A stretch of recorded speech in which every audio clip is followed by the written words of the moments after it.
It's Paul Pearson, host of Star Time. And when I'm not meeting Mrs. Jones in that cafe for a chat and nothing else, I'm listening to Rainier Avenue Radio World.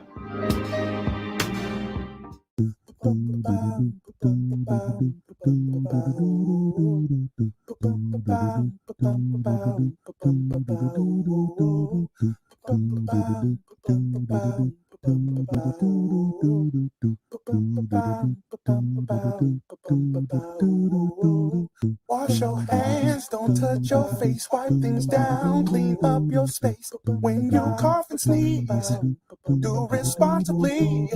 If you feel you're getting ill, isolate at home and chill. No, you're not alone. Please pick up your phone and call 206-477-3977. King County 206-477-3977. Public Health 206-477-3977. King County 206-477-3977. Public Health Community Radio Station will provide you with more information. Say Rainier Avenue Radio. Your community radio station will provide you with more information. Rainier Avenue Radio. We got the feeling now. Yeah. R&B, soul, funk, 50s, 60s, 70s, 80s. We give you all that and more on Star Time. Join me, Paul Pearson, for a 2-hour trip through the history of R&B. A new episode every week on Wednesday at 2 p.m. Come and get the feeling on Star Time on Rainier Avenue Radio World. Metro League High School football is back. Tackles off to the races. He could go all the way. He could go. It's the return of Metro League High School football, Friday and Saturday nights on Rainier Avenue Radio. Makes a stutter step inside, breaks a tackle. He's going to take it all the way. He's going to take it all the way on the sideline. Exciting Metro League football live on Rainier Avenue Radio World. It's back. You are listening to Rainier Avenue Radio World. Don't forget to log on www.rainieravenue radio.world.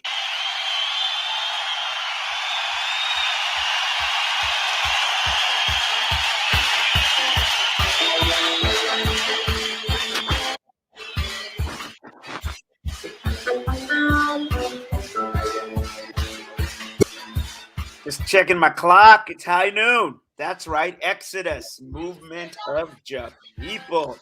Here we are. Seattle Sports Weekly. I am Mazvita Maraire of CascadiaSports.net. So if you get a chance, you can go up there, see what's going on. But before you go there, go to Rainier Avenue Radio.world and check out all the great programming we have. It's not all sports. It's actually community. And you can find all kinds of stuff in there. Just empowerment. I know there's a women empowerment business show, and Afternoon with Monique follows us, and you name it. You can learn about food, what's happening in the community, and hopefully we are the pulse of the community in so many different ways. That is Rainier Avenue Radio.world. But this, as I said, is Seattle Sports Weekly, and Lars Hanson will be joining us a little later this afternoon, as we always do.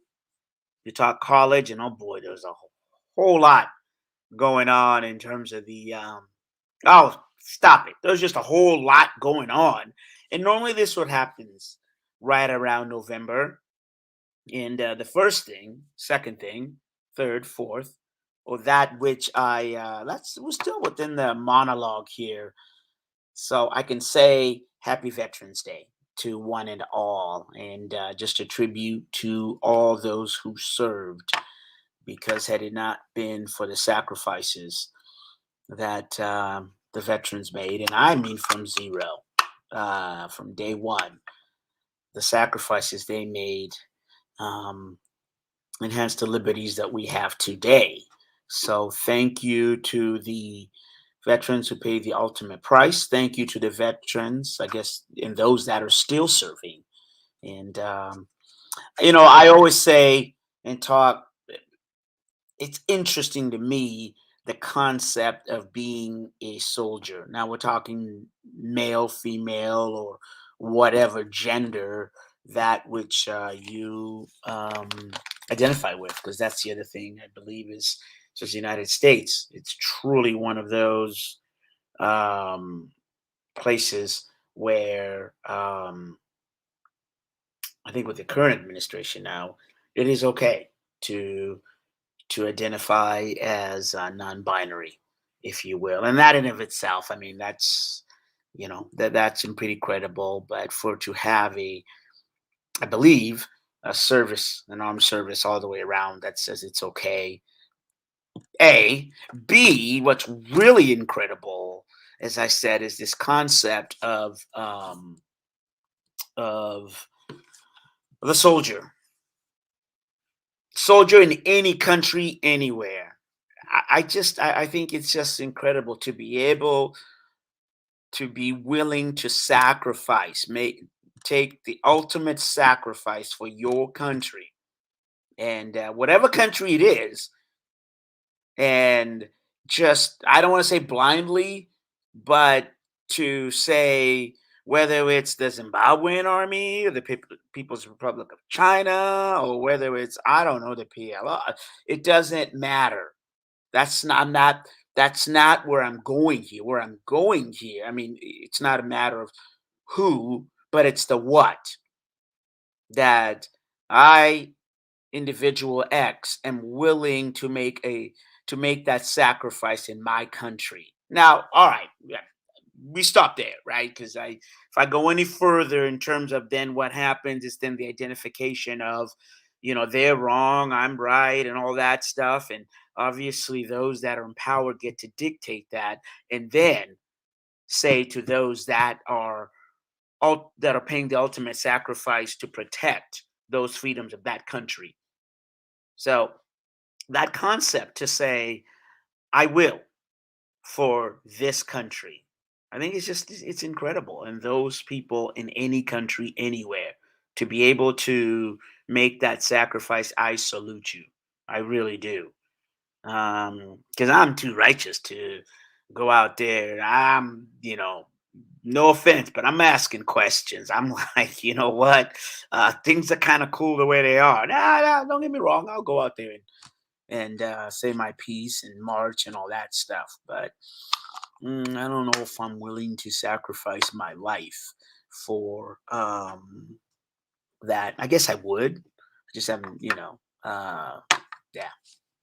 I guess I would have, but not to those that are that start at 19 and go and serve multiple tours, whether as Afghanistan, or whether you're going out in the Soviet Union, Russia, I should say, whether in Afghanistan, Afghanistan, as I said, Zimbabwe, whether in South Africa, whether you're in Ethiopia, it doesn't really matter. So a salute to, more specifically, the veterans of the United States, and thank you all for your sacrifice for the liberties in the good old United States of America. So I want to bring that home.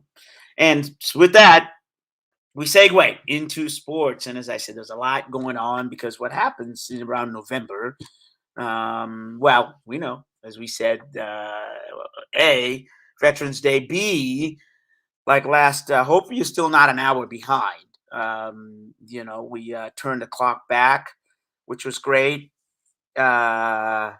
Absolutely. I would say we haven't. I just got a message, and I think I would sacrifice for me.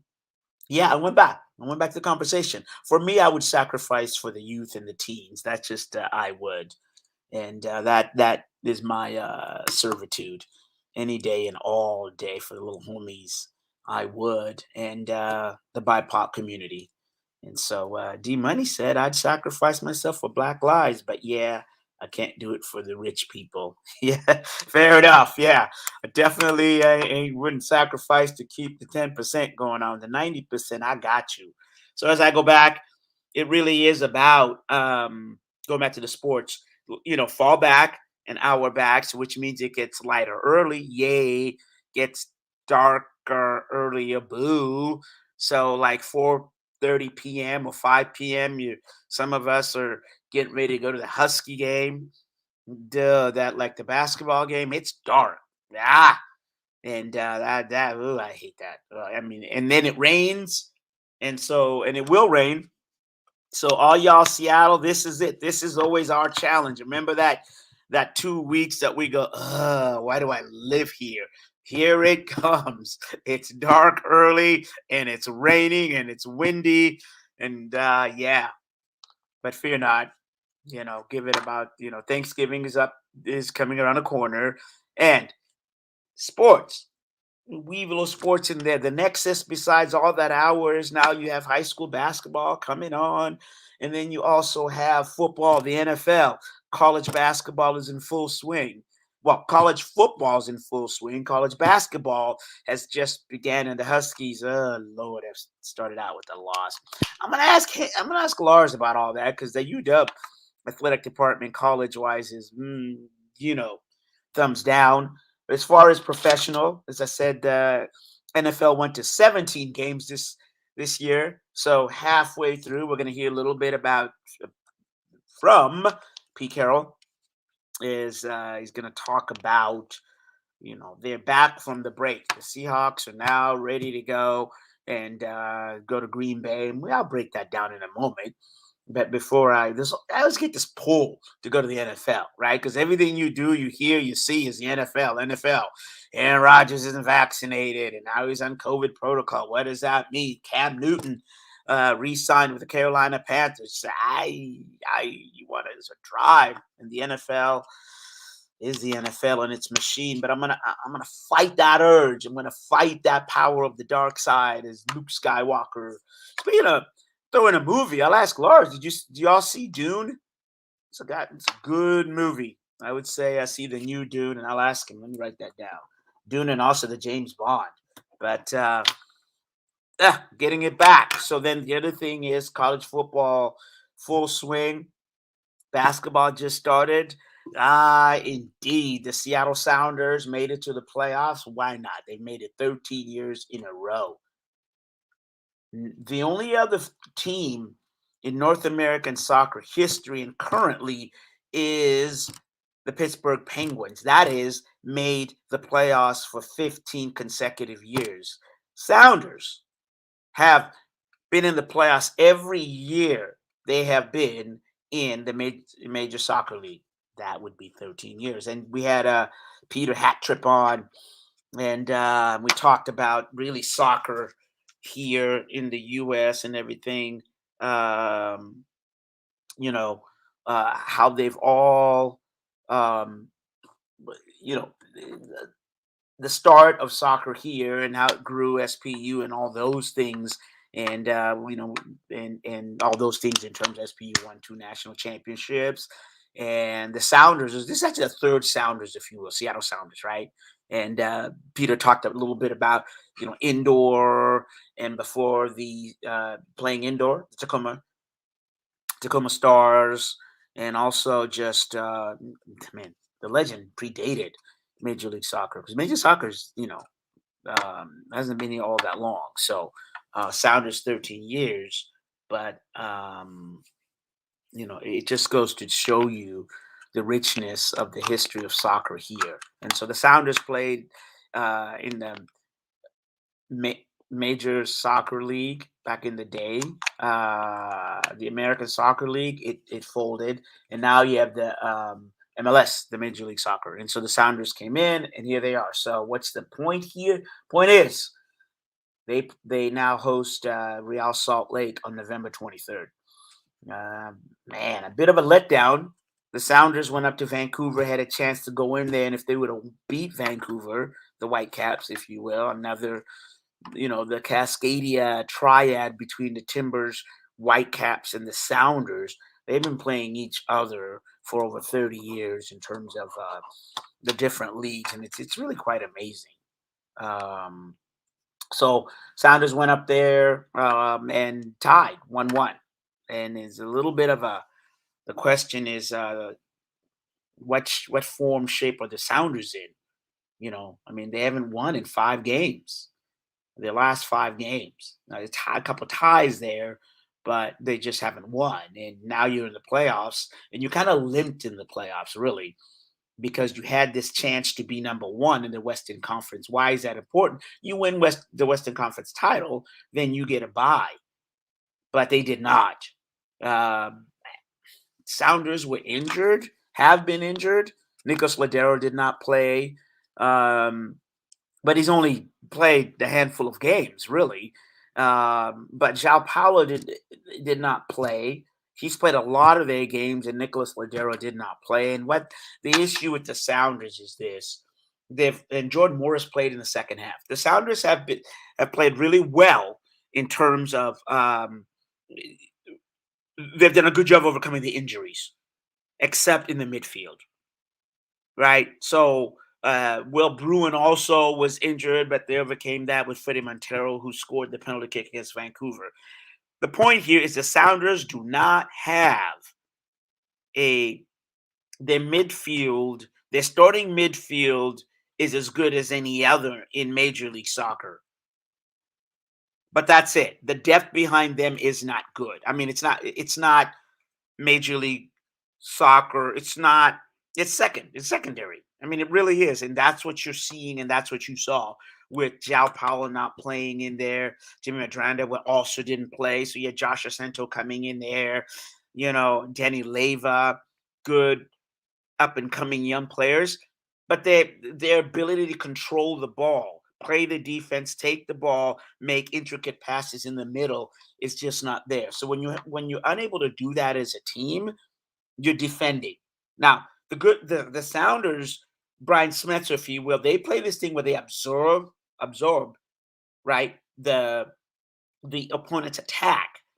Now, kind of like in basketball, right? There's 4 ways to defend in basketball. You either do a full court press, you can do a 3/4 press, you can do a half court press, or you can go into your zone or man-to-man. Either way, the zone or man-to-man, you are letting the team pass the ball around outside the key, and then you do that. So the Sounders do the same kind of concept when it comes to defending in soccer. The issue, though, is they don't have enough depth. As I said, the secondary talent, there isn't enough to be able to switch and move around. And then when you get the ball, let's get the ball to Christian Roldan and whatnot, because Brian Smetzer, in absorbing that, when they get the ball, they like to get the ball to the wings and down the flank they go. But when the other team keeps on absorbing and bringing in intricate runners in the middle, and you're unable to cover that space and the ball, you have issues. So that's really kind of please, let's see that. That's kind of the issue there with the Sounders. And the Seattle goal was excellent. But the Vancouver goal just goes to show you the inability of the Sounders midfielders and defenders to really play in unison. And when the Vancouver scored on that goal, is because you got him, I got him, nobody's got him. Now, fair enough, the Sounders had a chance here, as you see in the video, to almost score, but it was the last 93rd minute, and really Vancouver dominated this game. They had more chances to score. They had 4 good looks, and it was just more, it wasn't about a save, it was more about the player kicked it over here's one right there. This is the Sounders at the end, but the Sounders were, credit Vancouver, because they needed that game to win to get in the playoffs, and so they won. Sounders needed the win to win Western Conference, and they didn't. So there you go. All right, so we go to there you go. So if you haven't got your ticket, I think you can still do a little something. You got to go to SoundersFC.com to get your ticket. Again, round 1, Sounders FC against Real Salt Lake City, November 23rd, 7:30 p.m. Now, the question is the question here that's there to ask is in terms of the Sounders have won. They beat Real Salt Lake once, and Real Salt Lake beat the Sounders. Each one has won 1-1. So they split the season series, and so the home team has won. So you're hoping, you're hoping that the Sounders should win, but should, could have, would have, I don't know. And could have, should have is where we're at. Guess who's back for the Seattle Seahawks? Number 3. Love him, hate him, whatnot. I don't know who hates him, but actually there's some people, that the haters. I mean, heck. So Seattle Sounders take on the Green Bay Packers, and this coming off a bye week after a win.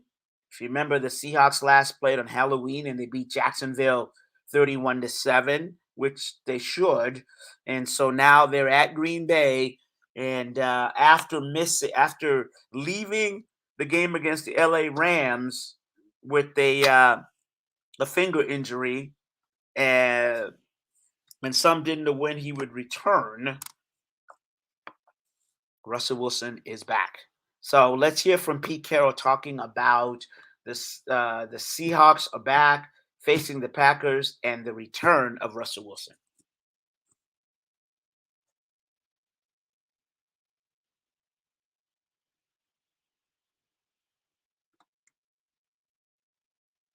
All right, D-Money. All right, so we're not going to... Thing revved up. Excited about coming off the bye, getting ready to go and get back to football.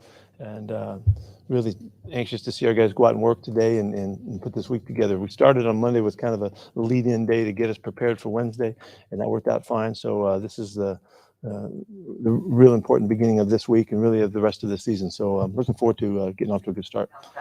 I've just seen him in the walkthrough since then, and you would never have known. Yeah, so I don't know what that means yet, but looks pretty good.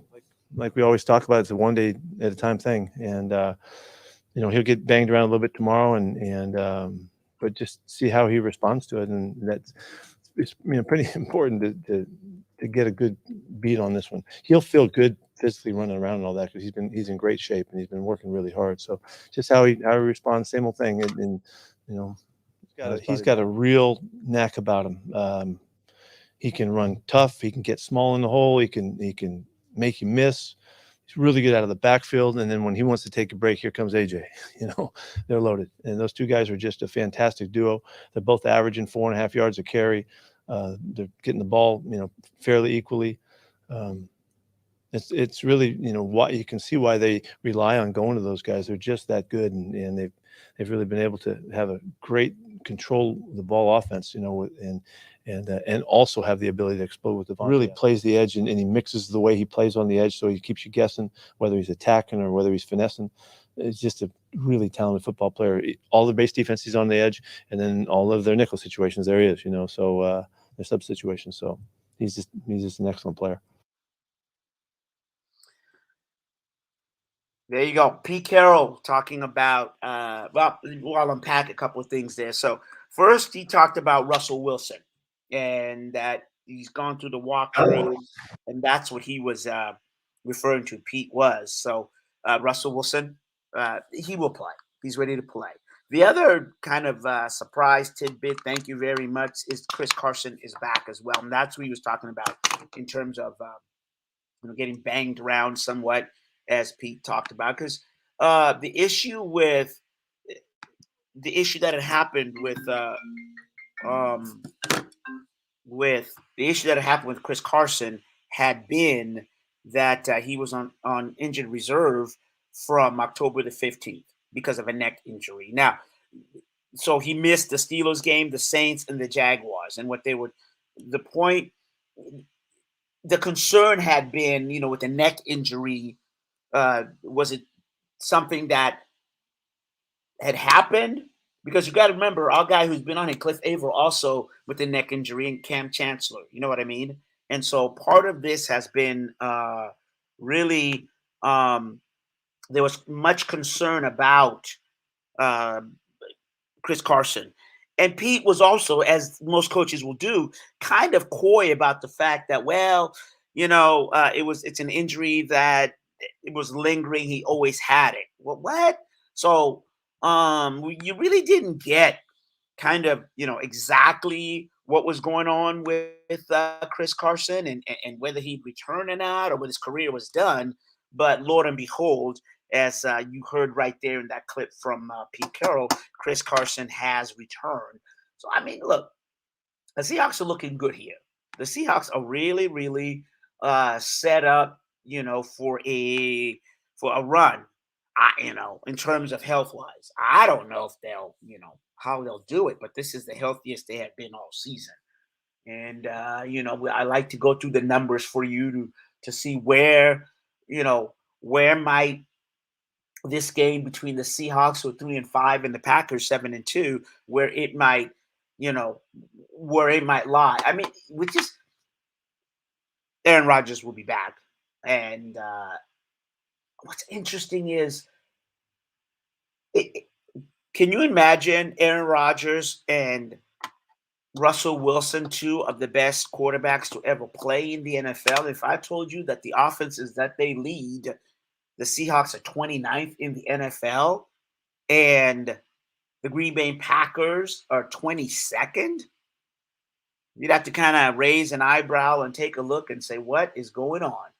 And part of that is because both teams actually rushed the ball pretty well. Seahawks, they've creeped up now. They're 21st in the NFL in rushing offense, averaging 102.9 yards.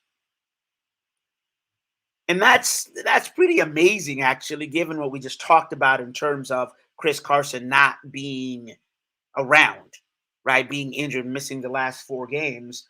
But the Packers average 109.7 yards a game, and they're 18th. Where the discrepancies, if you will, pass offense, the Seahawks are 27th, and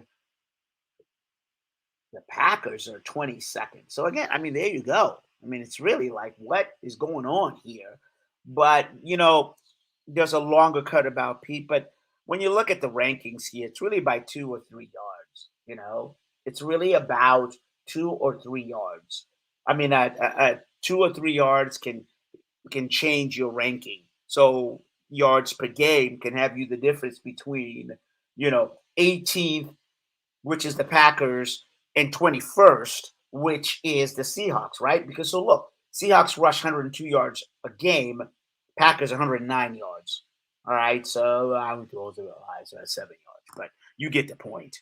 And so it's really intricate in terms of what's going on here. So bring him in, Lars. Lars Hanson of the Dawg Report is going to join us. He's going to take part a little bit. Usually finishing up the head-to-head comparison between the Seahawks and the Packers. But before that, what's going on, my man? Not too much, Muzz. Another day, another dollar, right? Exactly. So, I mean, this is going to be a close game here. I'm going to go back. If I had told you Russell Wilson, Aaron Rodgers, as good as they are, that Russell Wilson is leading the 29th ranked offense, wow, Aaron Rodgers is leading the 22nd offense in the NFL? I could see that. I mean, Aaron, they don't have a ton of weapons outside of Devontae Adams and Randall Cobb, so I could see that. Yeah, I could see that. And Russell Wilson, the offense, it's getting going, but it's not, without Russell, it's kind of been painful. So I can see that. You blew the whole segment.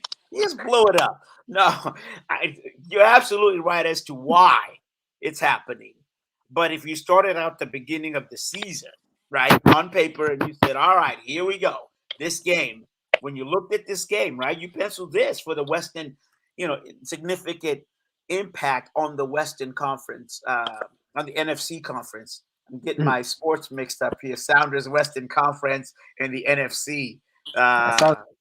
Yeah. But, right, so you would look at this and say, huge bearing on the NFC. Oh, without question. Yeah, this is one of the games you circled at the beginning of the season as one of the premier games. No question. It only looks premier because the two quarterbacks are back from injuries, right? Like you said. Injuries. Right, from the performance, I wouldn't quite go there. So, well, there we go. We're already up on the break, so we talked a little Seahawks. Now they know where to begin. Where we go to we got the a lot to talk about on the other side of the segment, though. We do. We do. And I good friend of mine, Eric Rimash, amazing soccer guy. I mean, his dad, one of the greatest soccer players at Roosevelt. So, he always knows the game amazingly. Point is, he was texting me back and forth about Man U and I mean, they just know the game. And so I text him. I don't know why, but that song, Go, Go, Go, Go, Gotta Go Godzilla. And so I take that song and I'm going to take it to the AD, to the athletic department. I'm not going to pull no punches. Go, go, go. She gotta go. Gotta go. I think the UW athletic department needs an overhaul. Yeah. That's an understatement. That's an understatement. All right, we're going to leave it on the understatement. We're going to go on break. We're going to come back. And we're going to unpack all of that stuff that happened on the gridiron and the hardwood. Where do we go from next? All right. He's Lars Hanson with Dawg. I'm me. I'm Mazvita Maraire, CascadianSports.net, and this is Seattle Sports Week. We'll be right back after the break.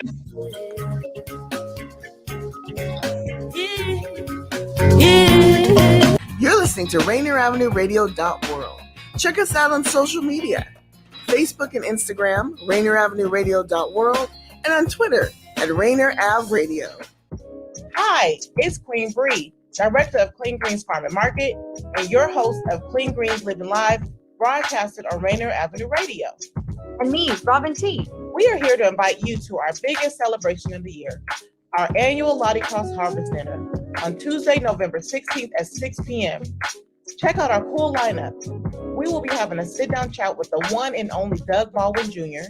We also have in the house DJ Mr. Nice Guy, raffles and pictures from our very own comedian and activist, Deontay Damper, and the rest of our Clean Greens Farm family. Get tickets by emailing us at cleangreensevents@gmail.com or go to our website at cleangreensfarmmarket.com.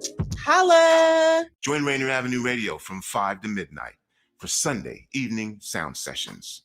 Jazz from the Cabinets from Big Poppy. That's right. It's time once again for Jazz from the Cabinets with Big Poppy. Sergio LaCour's Love Lines. It's Sergio's Love Lines with Sergio LaCour. Going to the phone line. Tell her who we talking to. Sage Prince, Just My Opinion. This is Sage, and that's just about going to do it for the first half of Just My Opinion. K-Fox Night Beat with Nasty Nets Rodriguez. The beat of the Fox. K-Fox Night Beat, Nasty Nets. You know what? You're going to listen from 5 to midnight. Just turn it on and don't stop. DJ Alibaba. The Underground Surround Sound Start Time with Paul Pearson. Thanks for tuning in. My name is Paul Pearson. Sunday evening sound sessions on Rainier Avenue Radio. Trust me, you'll be listening the entire time from 5 to midnight. Sunday evening, your sound session on Rainier Avenue Radio. And welcome to our live studio audience for another exciting edition of Did You Know? And here we go with round one. Did you know? COVID vaccine is free and easy to get. You don't need insurance or an appointment to get your vaccine. Vaccines are available at 3 locations near you. And now we're going to double the value. Did you know? The COVID-19 vaccine is always free of cost. You can visit pharmacies, community health centers, and other health providers in your neighborhood. And now for the lightning round. Did you know? The Delta variant of COVID is a mutation that has health experts worried because it's twice as contagious. Then for our finale. Did you know? The best way to protect yourself from the COVID Delta variant is to get fully vaccinated. Get your vaccine today. Find out more at kingcounty.gov/vaccine. Did you know? Rainier Avenue Radio.world is your 24/7 digital media hub. Tune in at Rainier Avenue Radio.world. Also find us on Facebook, Twitter, and TuneIn apps.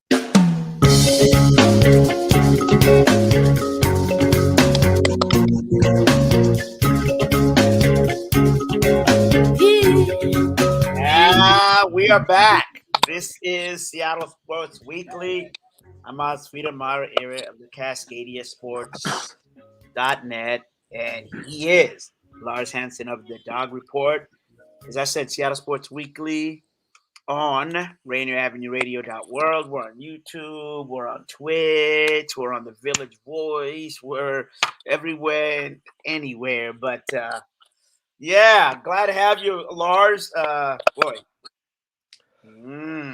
So, understatement is because we're talking about the UW. So, oh shoot, you know what? D Money. Let's just go to the clip here, and then Lars, how did we get here, and where did we go? Go ahead and please, if you will. Now, everybody knows it's a tough situation, but we are doing good. Our kids are the structure and organizational part of it, and making sure everybody's on the same page. And what schemes fit us, and what is good for the quarterback, what's good for the offense, and what's gonna put some points on the board, these guys, and build them up and encourage them, and keep the energy up, and make sure they're smiling when they come in the building tomorrow, and they're ready to play some football. All right, so that was Junior Adams, right? Yeah. And Bob Gregory. Yes. And so Bob Gregory is the defensive coordinator? Defensive coordinator and acting head coach for officially one game, and unofficially we'll see how many more after that. But, as the old adage goes in the game, you can only focus on one game at a time. Well, literally, Washington has no excuse now to focus on just Saturday, right? You don't have a head coach officially or unofficially. I don't actually know, because Jimmy Lake still is employed at the University of Washington. He's just suspended for one game against Arizona State. So technically they do have a head coach still on the books for the time being. But as Bob Gregory alluded to, the defensive coordinator, he's going to be running the defense and being the active head coach, meaning basically his role is, just the uniter, the guy that's just kind of getting the team going. It's really nothing. Junior Adams, the guy on the left, is going to be the head coach of the offense, and Bob Gregory will be the head coach of the defense. That's basically how you're going to do it. Okay, I got it. I went to the UW link here. But so what happened? Well, I mean, where Jimmy Lake ended up was he made a unfortunate decision on the sideline, and the University of Washington, after doing a review, felt that he should be suspended one game for the Saturday against Arizona State for making physical contact with a player that wasn't necessary, and he's been suspended without pay. And we can maybe divulge into what that exactly means on a few levels, but it basically was the university's only option, because they couldn't outright fire him unless they want to pay his full $6 million buyout. Actually, it's probably a little more than $6 million, depending on how you prorate current year's salary and things like that. But UW doesn't really want to do that because they're not in a financial position to do so.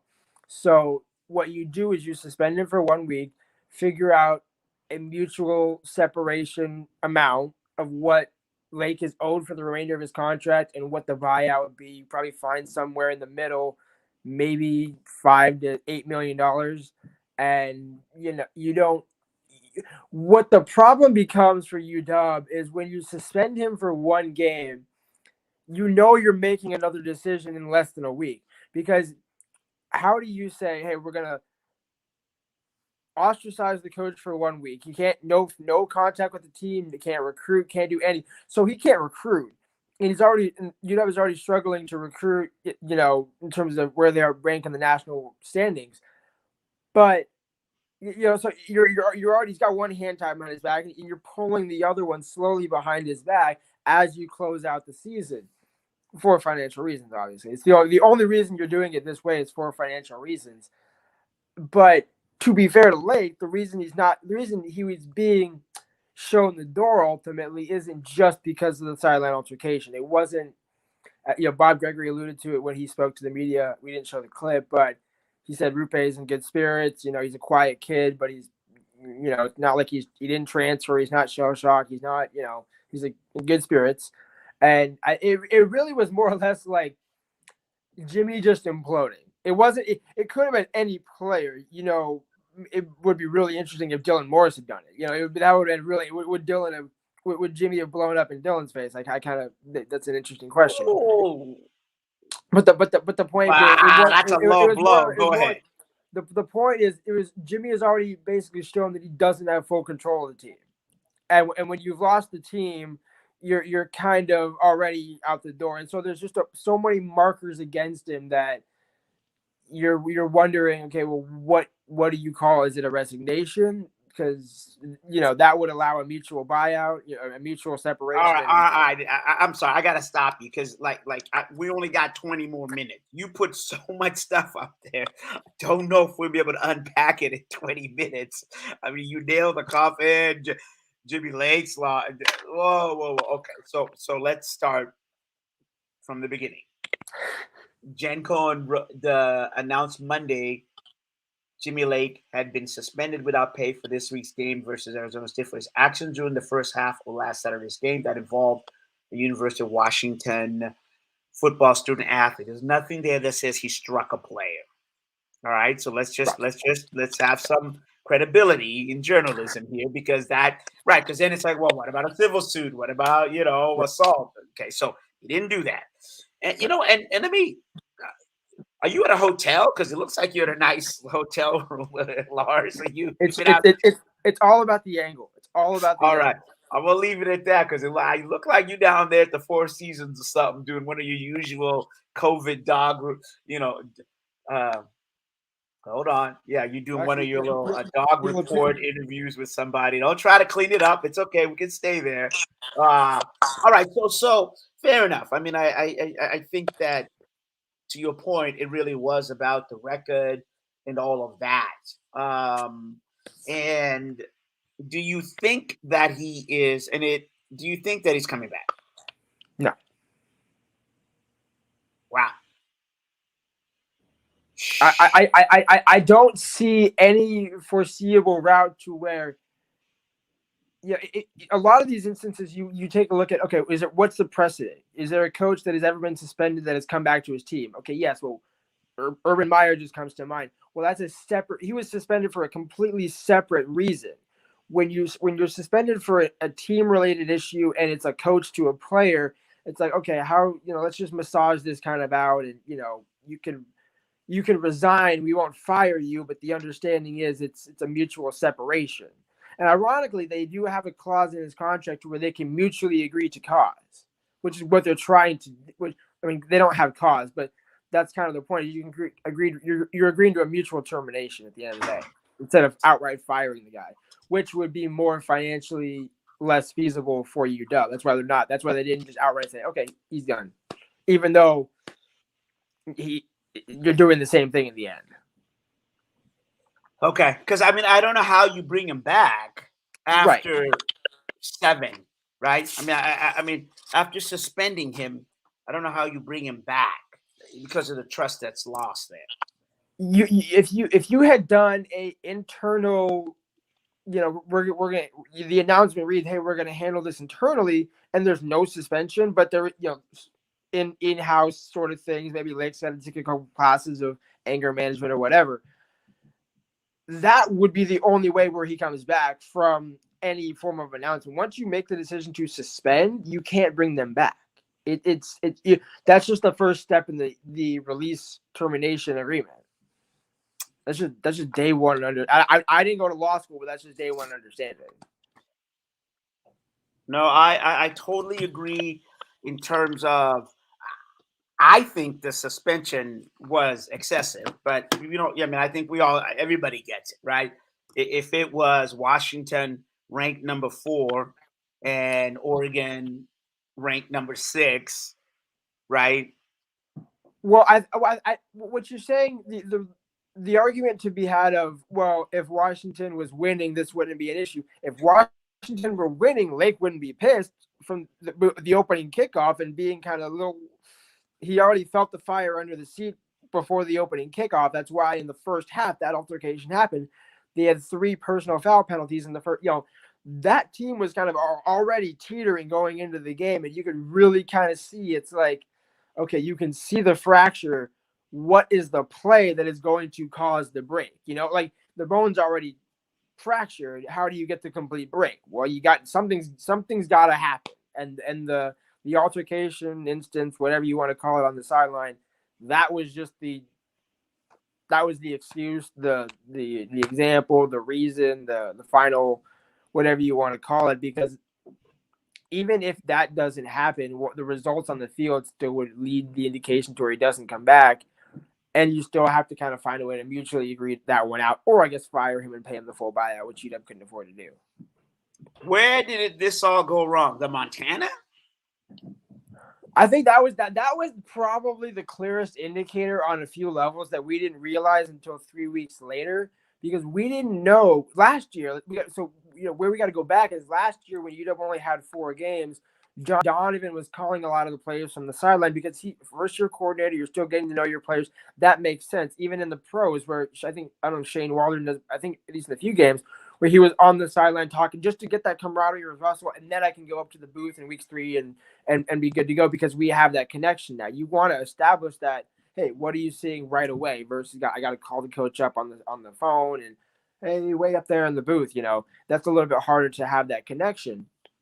So we figured, okay, you would think after having that established and Dylan, everybody that's there, Dylan was your starter last year, he's your starter this year, that relationship should already be there. Yet Donovan was still on the sidelines against Montana, and I think even actually against Michigan. I don't think he went up in the booth until after for the Cal game. I think he was still on the sideline against Michigan. I could be wrong on that, but I know for a fact he was on the sideline against Montana. And that almost should have been the clearest indicator. Wait. If this is really a long-term thing, Jimmy Lake is really the head coach, if John Donovan was really his choice for offensive coordinator, his guy, like, hey, you know what? I actually do believe the stuff that's coming out of my mouth, because he really was talking to John Donovan and saying, hey, I called all my NFL connections. And by the way, there's a plug for Jimmy Lake. He's like, hey, I'm using my NFL connections. It's about Jimmy Lake. We want to talk about underlying reasons as to why this is happening. You make your own bed. You got to live in it. But I'm the head coach. I mean, how am I not going to go build my own legacy and ask my people about who should work with me? But is it pretty damning that you could just look at John Donovan's track record in college and say, wait a minute, you're recommending that guy to me? And where's he currently at? He's the assistant guy who's getting coffee for the Jacksonville Jaguars.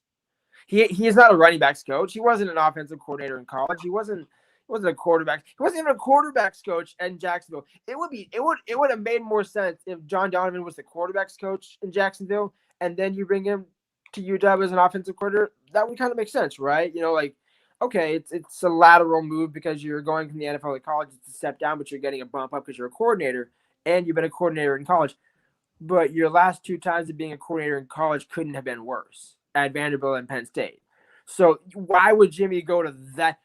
Given who his first choice was with Kellen Moore, choice number two was not John Donovan. Choice number 20 was John Donovan. The steps 1 through 19 had to be skipped when you didn't get Kellen. Okay, all right. There you go. Fair enough. That's why we have you, because you kind of know what's going on, and some of it we really can't even say on the air, right? But I'm going to go, okay, fine. You beat Cal. You lose to Oregon State, you lose to UCLA, and we all start thinking, uh-oh, the wheels are falling off. You beat Arizona barely, but you win, okay?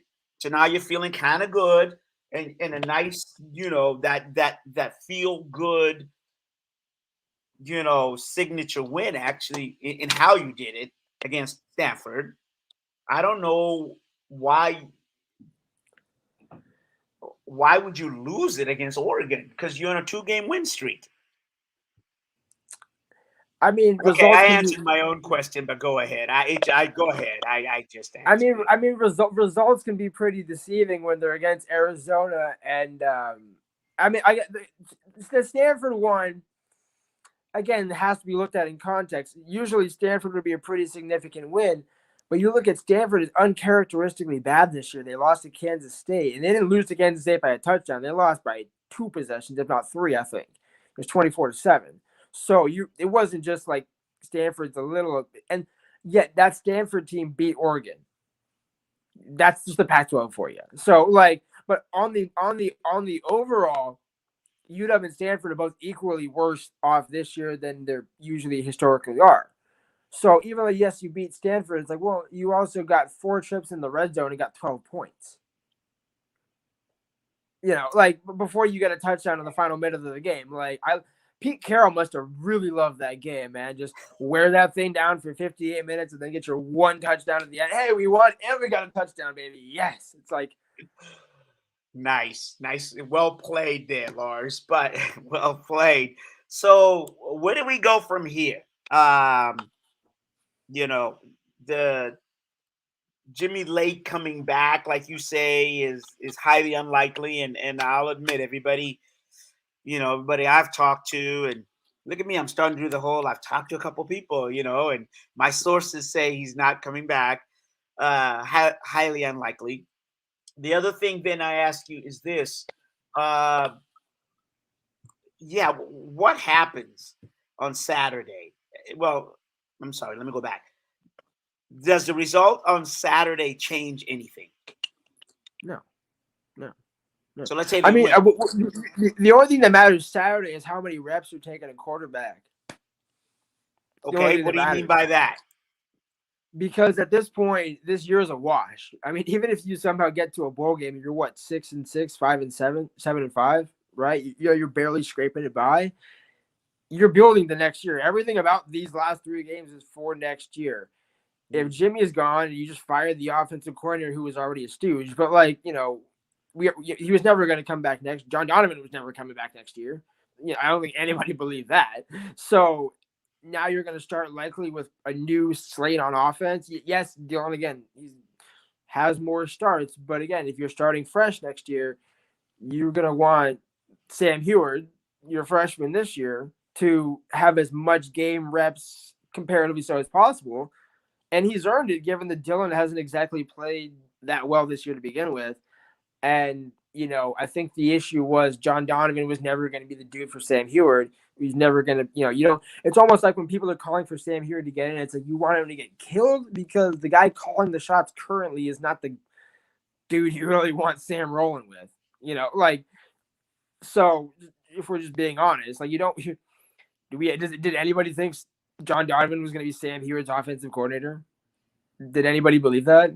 I have a hard time believing anybody can actually say that with a straight face. I mean,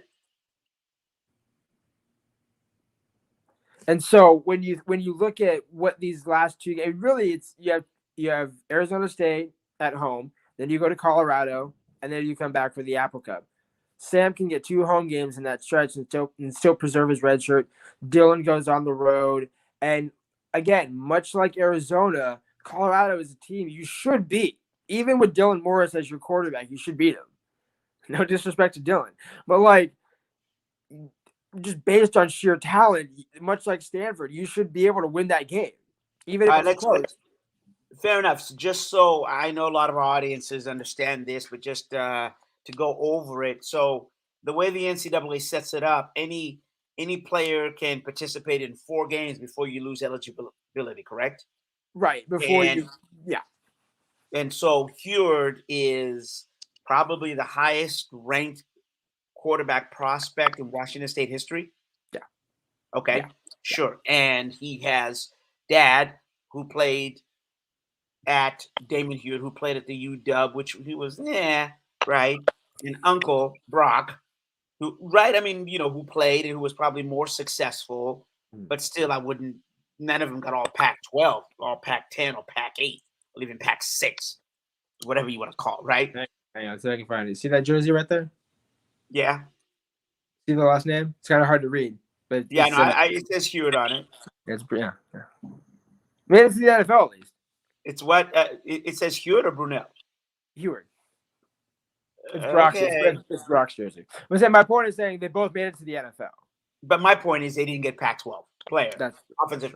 I mean, I'm weaving my story here. You know what I mean? Yeah, sure. on the other side. Yeah, I know. I got you. This is what we do. But all right, I'll let you go. Now let me go. So the thing is that they were decent college players. They went on. I didn't look it up. I should have. But Lenny Brock had a longer career in the NFL, but he didn't start a whole season. None of them started 6 games in a row.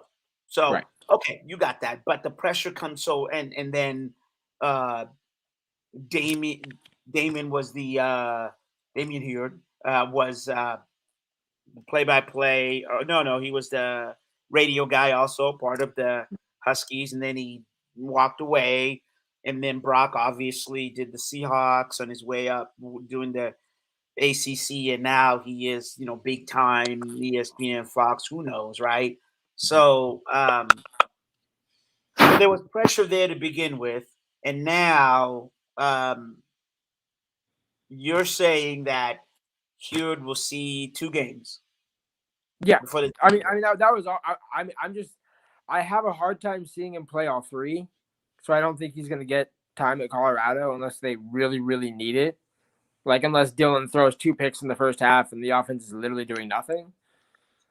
And almost at that point, I would say go to Patrick O'Brien and see if you can't get anything going there just to preserve Sam's eligibility. But I guess if you don't care about that and you want him to play 5 games, and someone's got to sign off on that decision.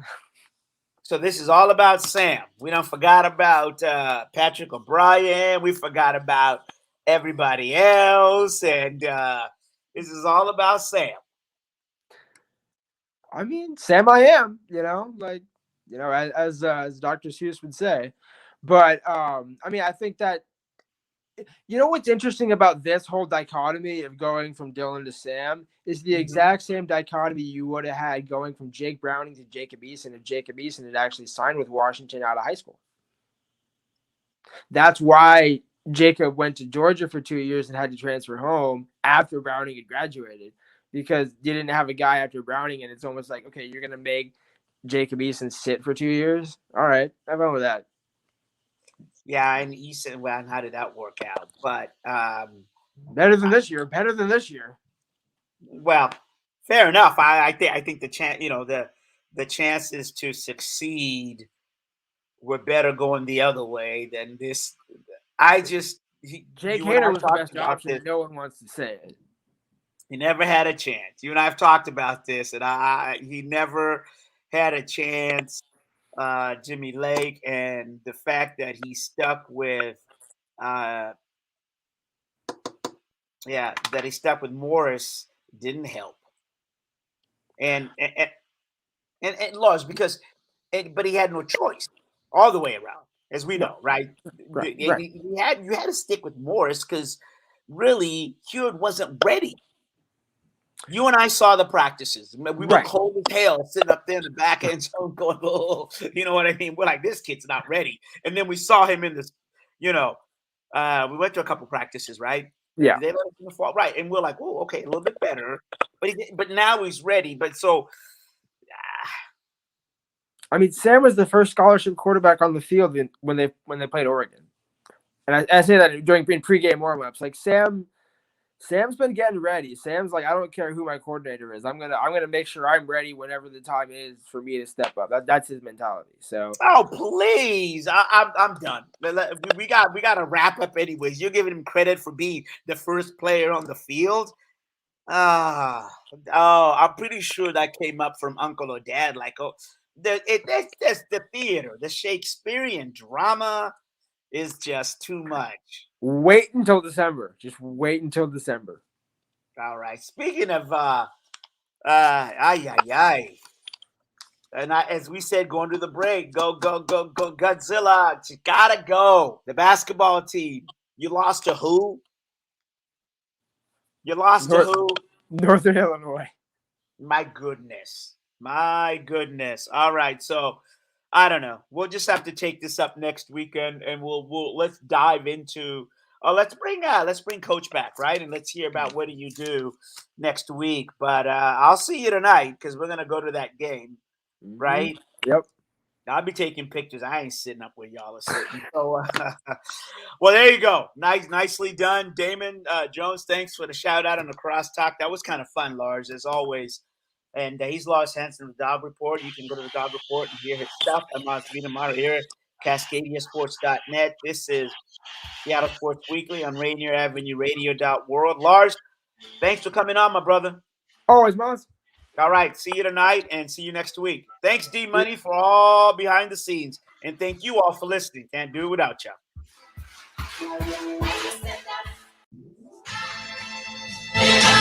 This is Paul Pearson, host of Star.